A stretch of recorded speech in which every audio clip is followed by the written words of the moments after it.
dari kelompok 1. Di sini saya akan mempresentasikan sebuah makalah fikih yang berjudul Thaharah. Sebelum presentasi, tidak lupa pula saya mengucapkan puji dan syukur kepada Allah Subhanahu wa Ta'ala yang telah memberikan nikmat serta karunia-Nya sehingga saya dapat mempresentasikan makalah ini. Dan tidak lupa pula sholawat berangkaikan salam kepada Nabi besar kita, Nabi Muhammad SAW yang telah membawa kita dari zaman jahiliyah hingga zaman yang penuh dengan ilmiah ini. Dan terima kasih sebesar-besarnya kepada Bapak dosen Bapak Muhammad Nur Iqbal SHMH yang telah membimbing kami dalam pembelajaran ini. Di sini saya mau menyingkirkan, tetapi dikarenakan perselisihan waktu kami tidak dapat mempresentasikannya secara bersama. Di presentasi ini saya akan membahas bagaimana pengertian dasar hukum, jenis dan tujuan dari Thaharah. Pembahasan kedua yang akan dibahas oleh rekan saya yaitu berapa macamkah najis dan bagaimanakah cara mensucikannya. Baik, bagaimanakah pengertian Thaharah? Thaharah berasal dari kata an-nazafah yang artinya bersuci. Sedangkan menurut istilah artinya perbuatan yang menjadikan sahnya sholat, seperti berwudu, tayamum, beberapa mandi, dan menghilangkan najis, atau suatu kumpulan dari beberapa hukum untuk memenuhi syarat sahnya bersuci. Baik, kita akan membahas dasar hukum Thaharah. Thaharah dalam Islam adalah proses bersuci dari hadas dan najis yang merupakan syarat sah untuk melakukan suatu ibadah, yaitu sholat. Hukum Thaharah adalah wajib bagi orang yang mukallaf. Apa itu orang yang mukallaf? Orang mukallaf adalah orang yang telah dibebani hukum atau yang dikenal dengan orang yang sudah baligh, baik laki-laki maupun perempuan, sebagaimana dinyatakan dalam Al-Quran surah Al-Baqarah ayat 222 yang menyebutkan bahwa Allah tidak menerima sholat tanpa bersuci. Beberapa dasar hukum Thaharah yang diambil dalam Al-Quran, hadis, dan ijma ulama yang diambil dari beberapa kitab. Hukum yang diambil dalam Al-Quran. Di dalam Quran surah Al-Maidah ayat 6 yang artinya, wahai orang-orang yang beriman, apabila kamu berdiri berhadap melaksanakan sholat, maka basuhlah wajahmu dan tanganmu sampai ke siku, serta usaplah kepalamu dan basuh kedua kakimu sampai kedua kaki. Jika kamu dalam keadaan junub, maka mandilah. Sebagaimana kita ketahui bahwa gerakan basuhlah wajahmu dan tanganmu sampai ke siku itu ialah gerakan dalam wudu. Maka kita sebutkan atau kita simpulkan dan bahkan sudah kita ketahui bahwasannya wudu itu wajib sebelum sholat. Dan apabila kita dalam keadaan junub, maka kita diwajibkan untuk mandi, yaitu mandi janabah. Yang kedua, hukum yang diambil dari dalam hadis. Bersuci merupakan kunci diterimanya sholat. Hal ini sesuai dengan sabda Rasulullah SAW yang artinya kunci diterimanya atau sahnya sholat adalah bersuci. Hadis riwayat Tirmidzi, Ahmad, Al-Baihaqi, Ibnu Majah, Ad-Daruqutni, dan Ad-Darimi. Yang ketiga, ijma ulama. Ijma ulama tentang Thaharah atau kesucian dalam kitab Ihya Ulumuddin karya Imam Al-Ghazali menekankan pentingnya kesucian dalam ibadah sehari-hari. Thaharah adalah suatu prinsip dasar dalam Islam yang mencakup kebersihan fisik dan spiritual. Imam Al-Ghazali menjelaskan bahwa kesucian merupakan syarat sahnya ibadah seperti sholat dan mencakup wudu, mandi junub, serta menjaga kebersihan pakaian dan tempat ibadah. Para ulama sepakat bahwa toharoh adalah bagian integral dari praktik keagamaan yang tidak boleh diabaikan. Maka menegaskan bahwa menjaga toharoh tidak hanya berfungsi untuk kebersihan fisik, tetapi juga sarana untuk mendekatkan diri kepada Allah Subhanahu wa taala. Oleh karena itu, umat Islam didorong untuk selalu memperhatikan toharoh atau kebersihan dalam kehidupan sehari-hari agar ibadah yang dilakukan dapat diterima dan mendapatkan berkah. Pembahasan selanjutnya adalah jenis-jenis toharoh. Toharoh atau bersuci dalam Islam dibagi menjadi dua jenis, yaitu toharoh hissiyah dan toharoh ma'nawiyah. Toharoh hissiyah adalah bersuci jasmani dari hadas dan najis. Toharoh hissiyah dapat dilakukan secara berwudu, mandi wajib, tayamum, bersiwak, dan istinja. Apa itu berwudu? Wudu adalah cara mensucikan anggota badan dengan air untuk menghilangkan hadas kecil seperti buang angin, buang air kecil, buang air besar, dan hilang akal. Wudu wajib dilakukan sebelum mengerjakan sholat. Jadi wudu itu hanya dapat digunakan ketika kita sedang berhadas kecil saja. Seperti yang disebutkan tadi, hadas kecil hanya mencakupi buang air kecil, buang air besar, kentut, ataupun hilang akal. Mandi wajib. Apa itu mandi wajib? Mandi wajib adalah kewajiban bagi umat Islam untuk membersihkan diri dari hadas besar dengan cara membasuh seluruh tubuh dengan air. Mandi wajib juga dikenal dengan nama mandi janabah, mandi besar. Mandi wajib dilakukan agar seseorang kembali bersih dan suci untuk dapat beribadah seperti sholat dan membaca Al-Quran. Tata cara mandi wajib yang benar dan sah penting diperhatikan agar ibadah tidak batal. Tayamum. Apakah itu tayamum? Tayamum adalah cara bersuci dalam Islam dengan mengusap wajah dan kedua tangan menggunakan debu atau tanah sebagai pengganti wudu atau mandi wajib. Secara bahasa, tayamum berarti bersengaja atau bermaksud. Dalam Islam, tayamum merupakan salah satu cara bersuci atau taharah yang disyariatkan.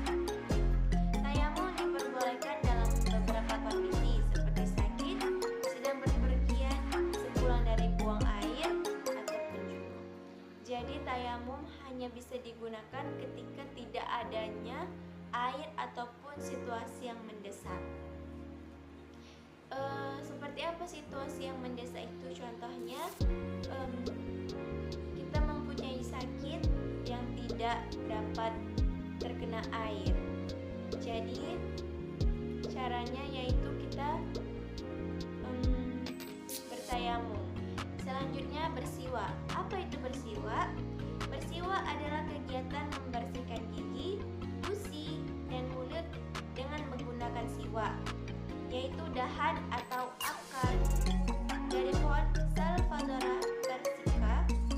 Siwak merupakan salah satu anjuran dalam Islam dan disukai oleh Nabi Muhammad SAW.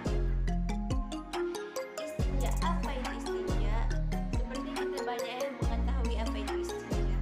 Istinja adalah kegiatan membersihkan najis yang keluar dari dubur atau kemaluan menggunakan air, batu, tisu, atau benda bersih lainnya. Kata istinja berasal dari bahasa Arab yaitu naja'a yanja'u yang berarti memotong atau melepaskan diri. Dalam Islam, istinja merupakan kewajiban yang harus dilakukan setelah buang air besar atau kecil.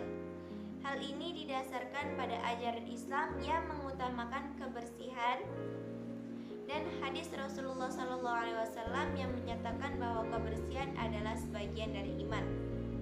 Istinja berbeda dengan istijmar, yaitu membersihkan najis dengan menggunakan batu saja. Istinja lebih utama daripada istijmar. Yang kedua, kita akan membahas taharah ma'nawiyah. Apa itu taharah ma'nawiyah? Yaitu bersuci rohani dari penyakit hati seperti dengki, ria, dan lainnya. Seperti penyakit-penyakit hati yang lainnya. Taharah ma'nawiyah penting dilakukan sebelum taharah hissiyah. Selain itu, Imam Al-Ghazali dalam kitab Ihya Ulumuddin juga membagi taharah menjadi 4 tingkatan, yaitu 1. Mensucikan badan dari hadas, kotoran, dan najis. Yang kedua, mensucikan anggota badan dari dosa dan perbuatan jahat. Yang ketiga, menyucikan hati dari perilaku tercela, sifat keji, dan perbuatan. Yang keempat, menyucikan sir atau rahasia jiwa dari segala sesuatu selain Allah Subhanahu wa taala.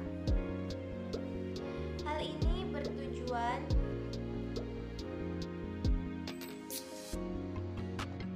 ini dicapai dengan melakukan berbagai amalan spiritual seperti memperbanyak zikir dan doa.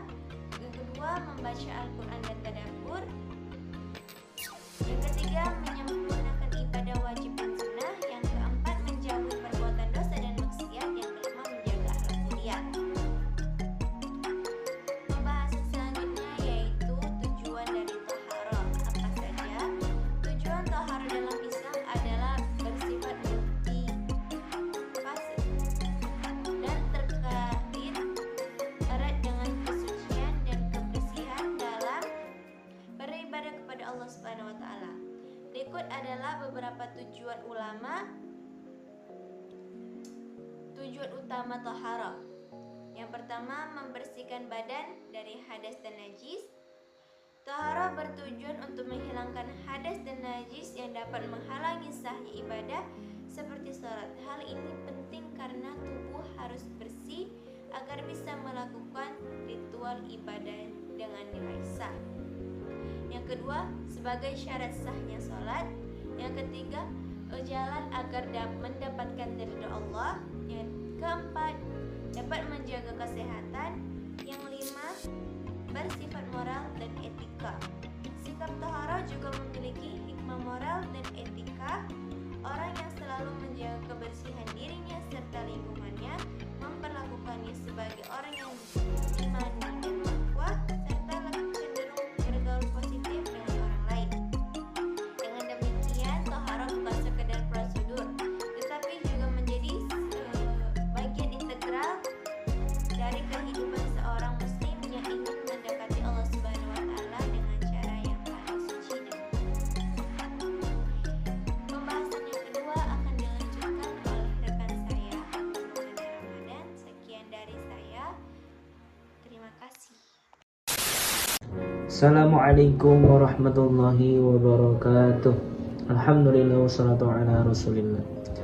Saya akan meneruskan penjelasan tentang taharah yang sudah dijelaskan oleh Kak Askia Az-Zahra tadi. Perkenalkan, nama saya Ahmad Maulana Ramadan. Penjelasan selanjutnya yaitu macam-macam najis dan cara menyucikannya. Apa itu najis? Najis secara bahasa adalah sesuatu yang dianggap menjijikkan, dan secara syarak adalah setiap benda yang haram digunakan untuk secara mutlak dalam keadaan normal beserta mudah untuk dibedakan, bukan karena kemuliaannya, menjijikkannya, dan bukan karena bahaya untuk badan ataupun akal.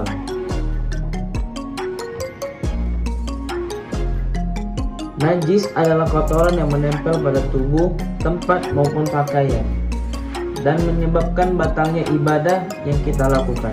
Salah satu contoh dari ibadah tersebut adalah sholat. Mengingat bahwa najis dan kotoran menyebabkan batalnya ibadah, maka Islam mewajibkan untuk membersihkan diri kita terlebih dahulu sebelum melakukan ibadah. Sesuai yang tertuang dalam Al-Quran surah Al-Mudaththir ayat 4 yang berbunyi artinya, dan bersihkanlah pakaianmu. Semua firman Allah Subhanahu wa taala dalam Al-Quran surah Al-Mudaththir ayat 4 di atas dapat dipahami bahwa jika kita ingin ibadah yang dilakukan diterima oleh Allah Subhanahu wa taala, maka wajib membersihkan diri dari najis dan kotoran terlebih dahulu. Kewajiban membersihkan najis juga diperjelas dalam Al-Quran surah Al-Baqarah ayat 222 yang berbunyi, sesungguhnya Allah Subhanahu wa taala menyukai orang-orang yang bertaubat dan menyukai orang-orang yang menyucikan diri. Macam-macam najis, yaitu ada najis mukhaffafah, najis ringan seperti air kencing bayi yang kurang dari 2 tahun usianya. Itu cara menyucikannya itu cuma mempercikkan air saja. Ada juga dengan berwudu atau mencuci dengan sabun dengan niat bersuci. Yang kedua ada najis mutawassithah, yaitu najis sedang. Contoh dari najis ini adalah segala sesuatu yang keluar dari kubul dan dubur manusia atau binatang, kecuali air mani. Air mani tidak termasuk najis. Selain itu, contoh lainnya adalah khamar atau minuman keras. Dan yang ketiga ada najis mughalazah, merupakan najis berat. Jenis najis ini adalah yang paling berat dan membutuhkan penanganan khusus untuk menyucikannya. Yang termasuk ke dalam najis mughalazah adalah anjing, babi, dan darah. Apabila bagian tubuh atau pakaian tersentuh oleh yang tadi itu terkena liur anjing atau terkena darah baik secara sengaja ataupun tidak disengaja, maka termasuk dari najis berat. Cara untuk membersihkan najis ini cukup rumit. Cara yang dapat dilakukan untuk bersuci yaitu dengan membasuh bagian yang terkena najis sebanyak 7 kali, dan salah satu dari basuhan tadi, satu basuhan dari 7 kali itu harus disertai dengan debu atau tanah. Lalu disusul dengan membasuhnya menggunakan air lagi. Namun sebelum dibersihkan menggunakan air, najis mughalazah yang mengenai tubuh atau pakaian harus benar-benar hilang dulu wujudnya. Dan adapun najis ma'fu, yaitu najis terakhir, yaitu najis ma'fu, sederhananya najis ini adalah najis yang dimaafkan. Najis ma'fu sehingga yang terkena najis ini dapat mengabaikan atau membasuh dan mensucinya saja sudah cukup. Contoh dari najis ma'fu ini adalah najis kecil yang tidak kasat mata, seperti ketika buang air kecil tanpa melepas seluruh pakaian yang menempel di badan secara tidak sengaja. Mungkin ada sedikit percikan air kencing tadi tersebut yang mengenai pakaian. Nah, maka hal tersebut ditolerir sehingga tidak perlu bersuci. Najis terbagi 2, yaitu najis ainiyah, yaitu najis yang terlihat oleh penglihatan. Jadi semua najis yang nampak itu adalah najis ainiyah. Yang kedua ada najis hukmiyah, yaitu najis yang tidak terlihat oleh penglihatan. Tuh. Alat untuk toharo dalam Islam terdiri dari 3 jenis utama. Yang pertama air, yang kedua debu, yang ketiga batu. Jadi kalau ada air tidak boleh pakai debu, tidak boleh pakai batu. Jika ada debu, maka debu lebih utama daripada batu. Jadi 3 alat bersuci tadi, yaitu air, debu, dan batu, itulah 3 alat suci tohara untuk bersuci di dalam Islam. Alat ketiga ini mendukung kesucian fisik dan spiritual dalam menjalankan ibadah. Kurang lebih itu penjelasan dari saya tentang macam-macam najis. Semoga bermanfaat bagi kita semua ilmunya maupun bagi saya sendiri. Saya tutup dengan wabillahi taufiq wal hidayah. Assalamualaikum warahmatullahi wabarakatuh.